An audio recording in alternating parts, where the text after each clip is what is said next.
Let's take a look at what 2024 will bring to investors. Let's get to Gabriela Santos, JPMorgan Asset Management Chief Market Strategist for the Americas. Gabriela, good to see you. Good to see you. Thanks Happy for coming New Year. in. As somebody who tries to come up with cutesy ways of talking about what the market's going to do, I'm going to give you credit for 2024 in 2024, right? 2% real GDP growth, 0 recessions, trending toward 2% inflation, and then 4% unemployment, thereabouts by the end of the year. That's a little bit right. up from here. That sounds soft landing-ish. Is that your basic premise? That's right. And I think we were quite early last year, towards the middle of the year, in really acknowledging that we're really faced with an economy where you have growth, but it's non-inflationary. And in terms of the 2% growth forecast, it still implies some normalization for the third quarter boom. And it also implies a continuation of the normalization on the inflation front. And then, of course, that opens the door to having proactive rate cuts so that real rates don't get even more restrictive from here. I do think in the beginning of the year, we'll continue with the plane metaphor, soft landing, hard landing. But I do think as the year goes on, the conversation shifts into, all right, we've extended this cycle. Where are we in the cycle? And what exactly does this cycle look like? What are the characteristics? And hence, what's the leadership and the kind of positioning? And we do think ultimately that's very different than what we had post GFC and pre-pandemic. What specifically seems different about it? I mean, I guess in the last 2 months, since October 27th, which was the low for the market, the average stock, the equal weight of Russell 1000 is up 18%. So you've had the broadening effect that people have been looking for. You've had cyclical leadership, which also was something people had been at least wanting to see. Where does it take you in the way of what types of stocks should work? Domestic, international, small, large? I think the most important thing that's changed from the previous cycle is the interest rate environment. So we are ultimately speaking about rate cuts, but it's a normalization of interest rates, but it's still positive real rates. So really the most fundamental thing that changed is that move from the zero lower bound and those negative real rates. So ultimately, we think the 10-year settles in a range between 3% and 4% as the cycle goes on. Of course, it oscillates. But ultimately, that's a range where historically we've seen pretty equal performance between value and growth and international and the U.S.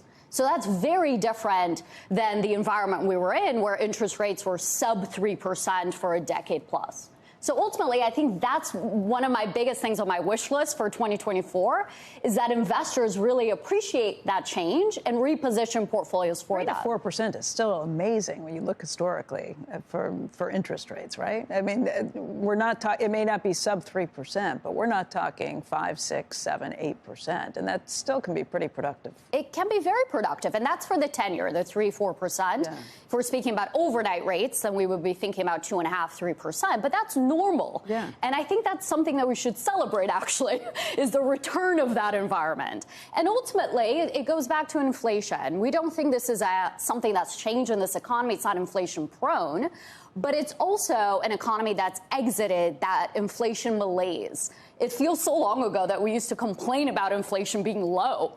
And now finally we have a productive level of inflation that can allow for normal interest rates and proper allocation of capital. And I think that's really, really important. Speaking of the rally late last year, everything that had lagged went up, basically. One of the things also on my wish list this year is more of a focus on valuations, quality, fundamentals, some things that are actually important when real rates are positive. The market is pricing in between 6 to 7 cuts next year, with the first in March.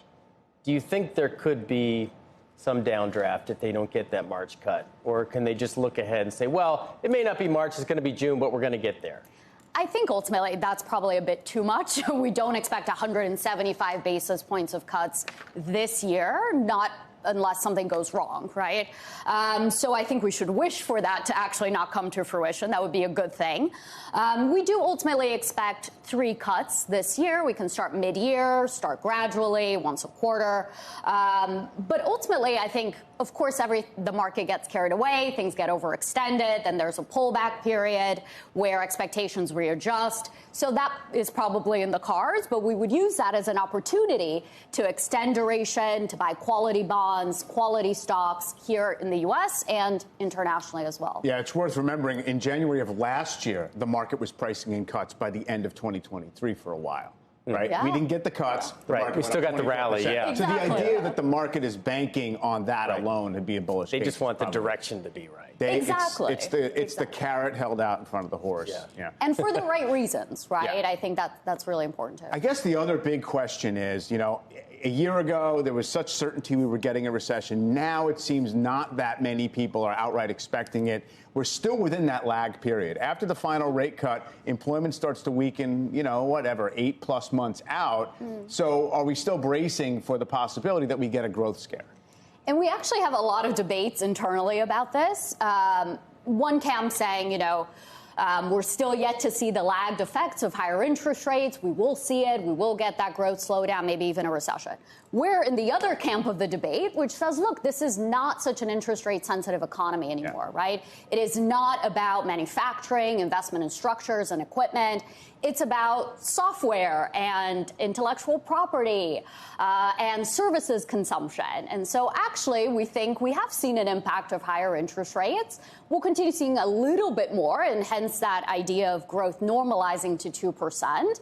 But that ultimately, if the Fed cuts proactively, we don't think interest rates is what can kill this economy at the moment.